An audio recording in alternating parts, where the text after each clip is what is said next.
Hello everyone. Today we will be beginning the epilogue of our course by looking at Europe in the 1990s. In particular, we will be concentrating on events in Yugoslavia where ethnic strife and violence made it clear that, even though the Soviet Union dissolved in 1991, there would be no end of history, as some intellectuals had prophesied. We briefly discussed earlier in the course the violence that occurred in Yugoslavia during the Second World War, but it is worth recapping things. Yugoslavia was a state made up of Serbs, Montenegrins, Albanians, Macedonians, Bosnians, Croatians, and Slovenians, with Jewish, German, Roma, and Hungarian minorities. Hitler's forces invaded Yugoslavia not for military reasons, but rather to punish the country for moving closer to the Allies. Croatian fascists, who resented the domination of Serbs in the Yugoslav government, worked with the invaders, forming a puppet Croatian state. This state killed many of the Bosnians, Slovenes, and Serbs within its borders, and forcibly converted thousands to Catholicism. Ordinary Croatians were not fascists, however, and by the end of the war many supported the communist partisans and fought against their countrymen. The communist leader, Tito, was himself a Croatian. In Serbia, the communists managed to defeat Serbian nationalists known as the Chetniks. The Chetnik leader, Draža Mihailovic, was shot by a firing squad after the communist victory for the crime of collaboration with the Nazis. The Chetniks, however, whilst they did collaborate near the end of the war, had also fought against the Nazis for many years, and so many Serbs felt that the killing of Mihailovic was more political than it was about justice. Tito's government was not afraid to use force and violence, yet the 1960s and 70s in Yugoslavia are often considered a time of relative tolerance and prosperity.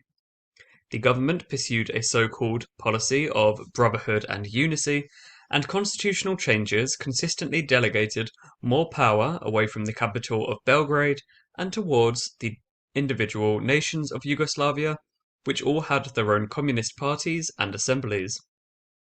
In 1980, Tito died during a time of economic downturn.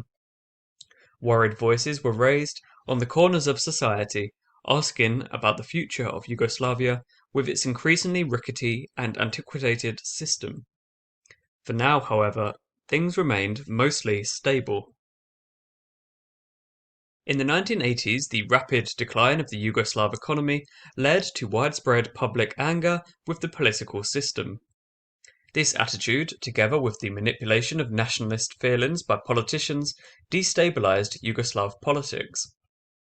Such defects in the system were patched over by massive and uncoordinated foreign loans, but after 1985 the IMF demanded extensive economic restructures as a precondition for further support.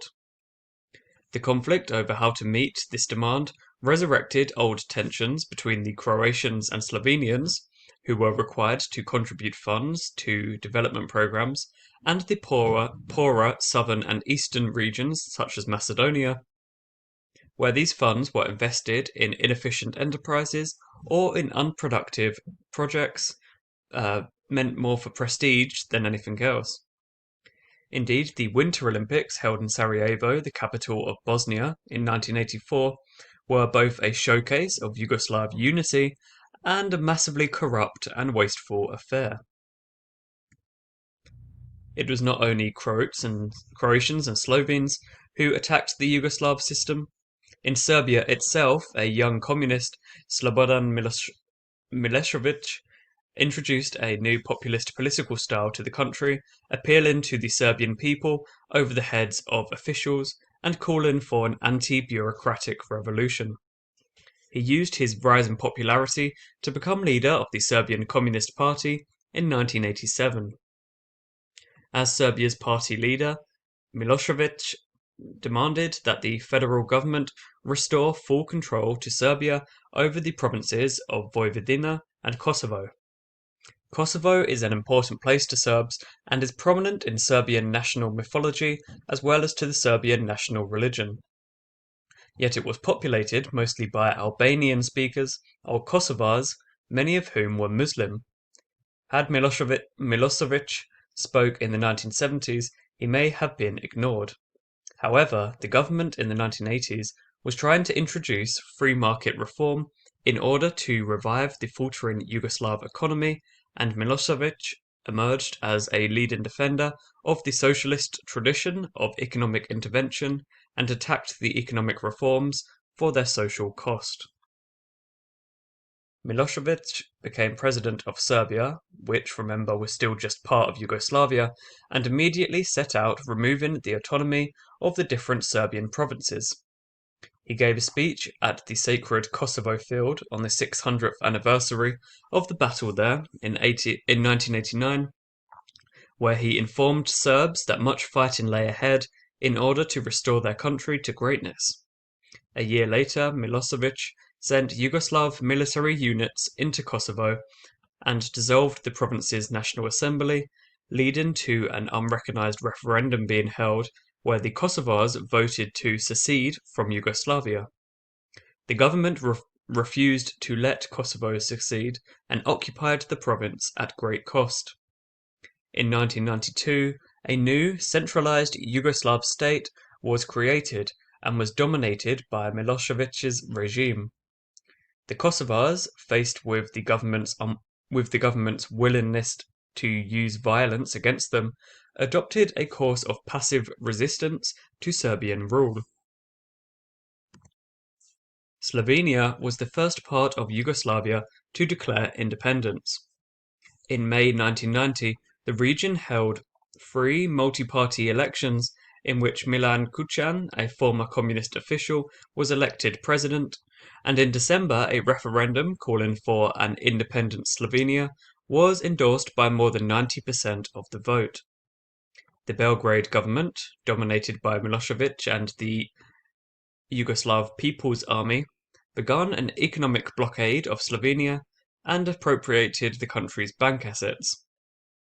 Slovenian and Croatian proposals for a looser confederation were then rejected before, in June 25, 1991, Slovenia officially seceded from Yugoslavia. 2 days later, the Yugoslav army attacked. In what became known to the Slovenians as the 10-Day War, Slovenian militias, adopting tactics originally intended to defend the country against Soviet tanks, defeated the ineptly commanded Yugoslav army units with minimal loss of life. The last Yugoslavian soldiers left Slovenia on October 25, 1991. Croatia was next.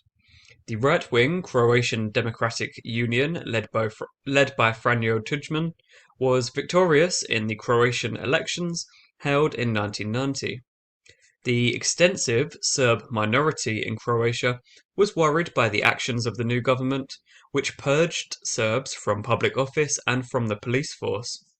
The government in Belgrade declared that Croatian nationalism meant a return to the violence of World War II. When independence was declared on June 25, 1991, armed clashes spread in protest throughout Serb areas of Croatia. This violence coincided with the withdrawal of the Yugoslav army from Slovenia. Turning to oppose Croatia's independence, a contingent of the armed forces attacked the new regime. In the ensuing war, the city of Vukovar in Slavonia was leveled by bombardment, becoming a symbol of Croatian stubbornness and heroism. Dubrovnik and other Dalmatian cities were shelled, and about 1/3 of Croatia was occupied by Yugoslav forces. Warfare was halted by an agreement with the UN, where UN troops were installed in disputed areas in order to demilitarize them. Croatia was granted international recognition in 1992, yet the government's control over its own territory remained incomplete, and war continued in Dalmatia and the Bosnian borderlands. Bosnia itself was the most diverse of all of Yugoslavia's republics. Many Bosnians, or Bosniaks, were Muslim, having converted during the days of the Ottoman Empire. They lived side by side with a giant minority of ethnic Orthodox Serbs. There were also tens of thousands of Croatians, mostly Catholic or atheist. Altogether, in 1991, Muslims made up more than 2/5 of the Bosnian population, while Serbs made up slightly less than 1/3 and Croatians 1/6. When elections were held in December 1990, new parties representing the three national communities gained seats in a rough proportion to their populations. Growing tension both inside and outside of Bosnia, however, made cooperation with the Serbians in the Serb Democratic Party, led by Radovan Karadzic, increasingly difficult. In 1991, several Serb autonomous regions were declared in areas of Bosnia with large Serbian populations. The Serb Democratic Party removed its deputies from the Bosnian parliament in October 1991 and set up a Serbian National Assembly in the city of Banja Luka. By then, full-scale war had broken out in Croatia, and the breakup of Yugoslavia was underway. Bosnia's position became highly vulnerable, especially after two autonomous Croatian communities were proclaimed in November 1991. When the European Union recognized the independence of Croatia and Slovenia, it invited Bosnia to apply for recognition as well. A referendum on independence was held during March 1992, although almost no Bosnian Serbs voted. Almost all others in the country voted for independence, which was officially proclaimed on March 3rd. When Bosnia's independence was recognized by the United States on April 7th, Bosnian Serb paramilitary forces immediately began firing on Sarajevo. During April, many of the towns in eastern Bosnia, with large Bosniak populations, were attacked by Yugoslav army units. A coordinated offensive by the Yugoslav army and paramilitary groups from inside Serbia and Bosnia brought roughly 2/3 of Bosnian territory under Serb control. In May, the army, units and equipment in Bosnia were placed under the command of a Bosnian Serb called Ratko Mladic. A hastily assembled Bosnian government army, together with some Bosnian Croatian forces, held the front line for the rest of the year. The Bosnian government was weakened by an international arms embargo and by a conflict with Croatia. But later in 1994, Bosnian Croatians and Bosniaks agreed to join one united federation. The UN refused to intervene in the Bosnian conflict, but UN Protection Force troops did facilitate the delivery of humanitarian aid. The organization then extended its role to the protection of a number of UN-declared safe areas. However, criminally, the UN failed to protect the safe area of Srebrenica in July 1995, when Bosnian Serb forces perpetrated the massacre of more than 7,000 Bosniaks. Serbs, it should be pointed out, were also massacred by both Bosniaks and Croatians.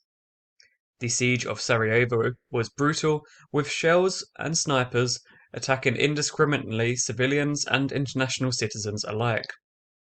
World public opinion looked on in shocked horror.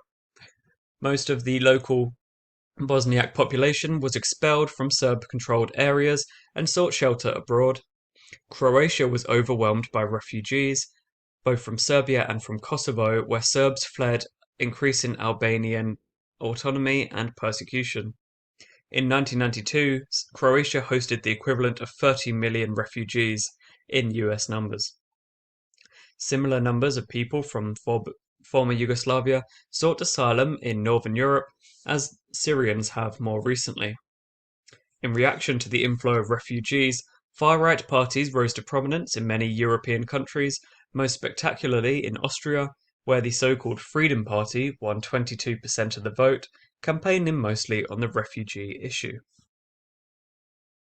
Several peace proposals during the war failed, largely because the Bosnian Serbs, who controlled 70% of the land by 1994, refused to concede territory. In February 1994, in NATO's first ever use of force, NATO fighters shot down 4 Bosnian Serb aircraft that were violating the UN-imposed no-fly zone over Bosnia. Later that year, at the UN's request, NATO launched isolated and ineffective airstrikes against Bosnian Serb targets.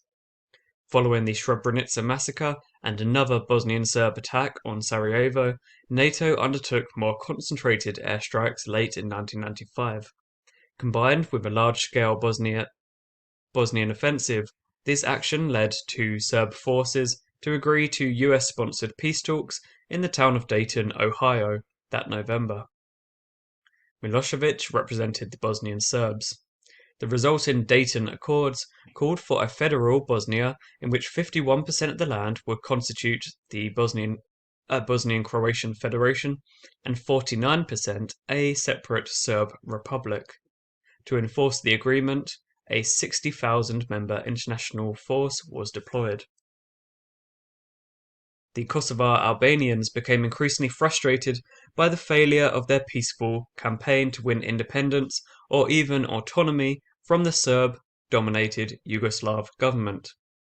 Though most Albanians remained committed to non-violence, the Kosovo Liberation Army, the KLA, an ethnic Albanian guerrilla organization, began attacking Serbian police and officials.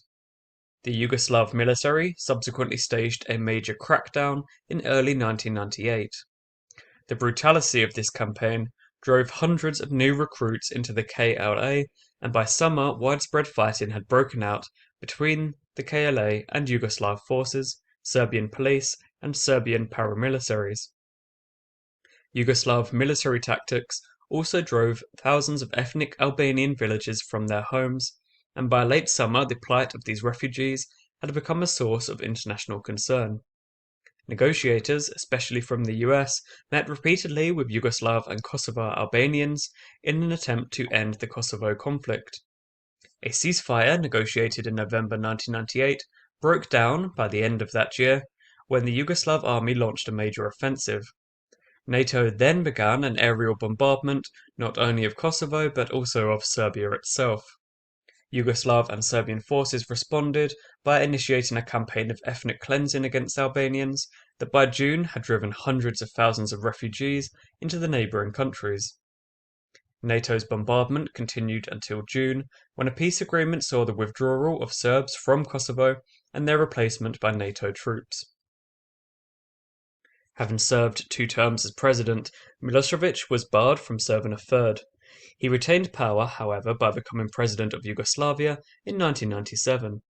This actually allowed for his arrest.